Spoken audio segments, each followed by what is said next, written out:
Di resiko gagal bayar ketika kita meminjam untuk di aplikasi Aku Laku. Nah, apa saja sih? Jadi kita langsung masuk di aplikasi Aku Lakunya. Nah, jadi untuk ketika kita gagal bayar pinjaman di Aku Laku, ya salah satunya yang pertama adalah denda bunga ya. Jadi bunga yang terus berjalan. Nah, itu untuk yang pertama. Kemudian untuk yang kedua, di sini kita langsung masuk di aplikasi Aku Lakunya. Jadi di sini ketika kita pinjaman nih, misalkan pinjaman, kita klik di bagian pinjaman seperti ini. Apa sih resiko dari galbay di Aku Laku selain dari denda tadi? Ya itu yang pertama ya kita sering mendapatkan telepon ya, ataupun kita juga bisa sering mendapatkan via SMS.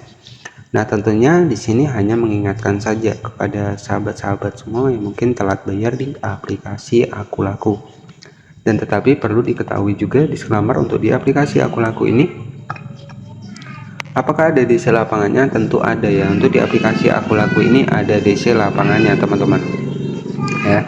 Jadi perlu diperhatikan juga ketika teman-teman pinjam, itu juga harus mengetahui dampak dan juga resikonya. Walaupun di sini itu ada pay letter, ada dana cicil, ada pinjaman. Nah tentunya di sini banyak sekali fitur yang bisa didapatkan, tapi kita juga harus tahu ya dampak ketika kita galbay di aplikasi dari Aku Laku ini.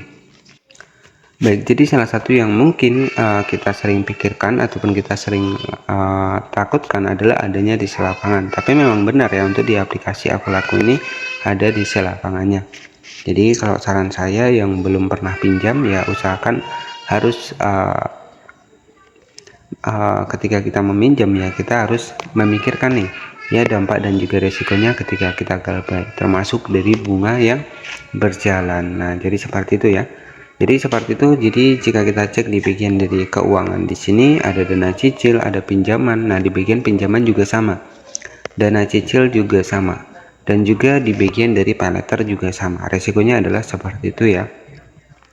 Jadi harap diketahui juga buat sahabat-sahabat semua ya, walaupun kita juga bisa kredit handphone, kita bisa kredit barang apapun yang kita inginkan ya, kita harus tahu juga ada denda bunganya, ada DC lapangannya, ada juga tim penagihnya. Nah itu yang perlu kita perhatikan ya. Baik, jadi tetapi tenang saja, untuk aplikasi di Aku Laku ini itu sudah terdaftar di OJK. Jadi tetap pasti akan mengikuti aturan dan juga regulasi dari pemerintah ya, Otoritas Jasa Keuangan. Nah, jadi seperti itu saja mungkin yang bisa saya sampaikan kepada sahabat-sahabat semua. Tetap tenang ya, nggak masalah kalau kita galbay 1 hari 2 hari, nggak masalah. Tapi ya kalau memang ada biaya mending cepat-cepat dilunasin ya, biar kita juga bisa tenang ya. Jadi mungkin seperti itu saja untuk beberapa resiko galbay pinjaman di Aku Laku. Terima kasih dan selamat siang.